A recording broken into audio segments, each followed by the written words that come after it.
Sir மிஸ்ஸை tsunami Premji நானதுல நான் வெளில வரதே இல்ல. ஆஹா நீ போய் அவங்கள கொஞ்சம் சும்மா இருக்க சொல்லுனேன். இங்க இருக்கிற மத்தவங்களுக்கு வேணா பணத்து மேலேயே குறியா இருக்கலாம். ஆனா நந்தினி மேடம் அப்படி இல்ல. நேர்மையானவங்க, செய்யற தொழில தெய்வத்துக்கு மேல மதிக்கிறவங்க. அவங்க இப்படி சொல்றாங்க அப்படின்னா நிச்சயமா அப்பாவுக்கு இந்த ஆபரேஷன் முக்கியமானதா தான் இருக்கும். சரிப்பா, நீ சொல்ற மாதிரி இந்த மேடம் நல்லவங்க உத்தமமானவங்களாவே இருந்துட்டு போட்டும். ஆனா ஒருவேளை நம்ம அங்க எங்கன்னு புரட்டி 10 லட்சம் கட்டி சர்ஜரிக்கு ஏற்பாடு பண்ணாலும் மாமா இருக்கிற உடம்பு நிலைமைக்கு சர்ஜரி பண்றப்ப ஏதாவது ஒண்ணு கணக்கு ஒண்ணு ஆயிடுச்சுன்னு வச்சுக்கோ, உசுரும் போகும், 10 லட்ச ரூபாய் பணமும் போயிடும்.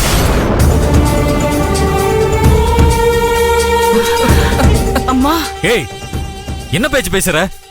எப்ப பாரு அபசோனமா பேசி பேசியே என் குடும்பத்தை இந்த நிலைமைக்கு கொண்டு வந்திருக்க. என்னங்க சும்மா என்கிட்டயே எல்லாத்துக்கும் எகறீங்க? நான் என்ன இல்லாததையா பேசிட்டேன்? ஏய் உன்ன அண்ணே அண்ணே அண்ணே விடுனே. அவங்க என்ன இப்படி பேசுறதுன்னு புதுசா? இப்ப நமக்கு முக்கியம் அப்பாவோட உயிர். அதுக்கு என்ன பண்றதுன்னு யோசிப்போம்.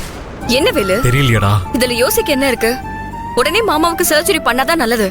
நம்ம பணத்தை எப்படியாவது எங்கேயாவது ரெடி பண்ணிடலாம். முதல்ல சர்ஜரி பண்றதுக்கு சம்மதம்னு சொல்லுங்க. அத்தை அத்தை இங்க பாருங்க. அத்தை மாமாவுக்கு எதுவே ஆகாது அத்தை, நீங்க கவலைப்படாம இருங்க அத்தை. நந்தினி நாங்க பணத்தை கட்டிடுறோம். நீங்க சர்ஜரிக்கு உண்டான ஏற்பாடு எல்லாத்தையுமே ஸ்டார்ட் பண்ணிருங்க. மாமாவுக்கு எதுவுமே ஆகாம நீங்க தான் அவர் எங்களுக்கு மீட்டு கொடுக்கணும். நிச்சயமா செல்வி, எங்களால முடிஞ்ச அளவுக்கு அவரோட உயிரை காப்பாத்த நாங்க முயற்சி பண்றோம். நான் போய் மத்த ப்ரொசீஜர் எல்லாம் டாக்டர் கிட்ட பேசுறேன். நீங்க சீக்கிரம் பணத்துக்கு ஏற்பாடு பண்ற வழியை பாருங்க. சரி.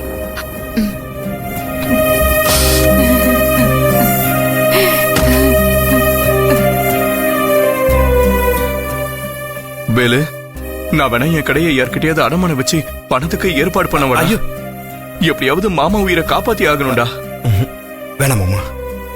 வேலு, நாம அப்பா கிட்டே மேற்கொண்டு பணத்தை கடனா கேட்போம். தயவு செஞ்சு இதுக்கு யாருமே மறுப்பு தெரிவிக்காதீங்க. நானே அப்பா கிட்ட விஷயத்த சொல்லி பேசுறேன். கண்டிப்பா அப்பா உதவி பண்ணுவாரு. இல்ல திரும்ப திரும்ப அவர்கிட்ட போய் கேட்டு தொந்தரவு பண்றது மனசுக்கு சங்கடமா இருக்கு. மாமா, அந்த சங்கடம் எல்லாம் எதுவுமே வேண்டாம். நாம இப்போ கடனா தான் வாங்க போறோம். நாம திருப்பி கொடுத்துடலாம் மாமா.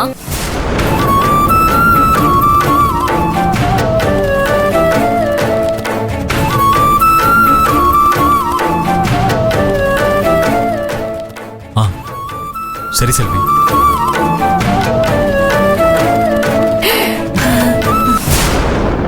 இந்த செல்வியோட அப்பா வசதியா இருக்காருங்கிற ஒரே காரணத்தை வச்சுக்கிட்டு இவ போடுற ஆட்டம் இருக்கு.